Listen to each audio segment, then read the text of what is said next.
তো আজকে সকাল সকাল আমার মা এদিকে দেখছো বালতিতে করে জল তুলে গাছে দেবার জন্য ঠাকুরকে প্রণাম করছিল ওইদিকে।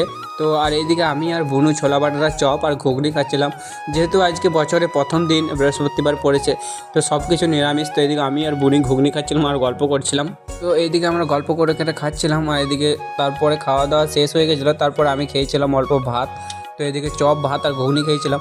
তারপরে খেতে খেতে একটা দিদি আমাদেরকে শাক দিয়ে গেলো, যেহেতু ওই দিদিদের মাঠে লাগিয়েছে। তো এইখানে ছিল পালং শাক, সর্ষে শাক, অনেক রকম শাক ছিল। দেখো কত সুন্দর লাগছে শাকগুলো দেখতে। তারপরে মা একটু দেখলো যে আজকে শাক রান্না করবে।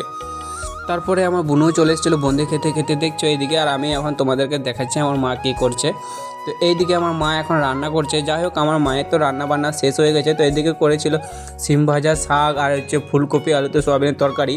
আর আমি আর একটু দুপুরে ঘুমিয়ে গেছিলাম। তো এইদিকে ঘুম থেকে উঠে খাবার খাচ্ছিলাম। তো এদিকে আমার মা খেতে বসেছিলো, ওইদিকে খেয়েছিল বুনি, এদিকে বাবুও ছিল। তারপরে তো দুপুরে খাওয়া দাওয়া শেষ হয়ে গেছে। আর এদিকে আমার মা কাজে লেগে পড়েছে, যেহেতু আজকে রাতে করবে লুচি আর ঘুগনির তরকারি। তো এদিকে আমার মা আটা মাখাচ্ছিলো, এদিকে বুনুও হেল্প করছিলো মাকে। আর এদিকে আমাদের ঘুগনির তরকারি আর কি হচ্ছে। তারপরে এইদিকে ঘুগনি তরকারি হয়ে যাওয়ার পর এদিকে আমার মা দিদিকে ফোন করছে, আর একদিকে লুচি ভাজছিল।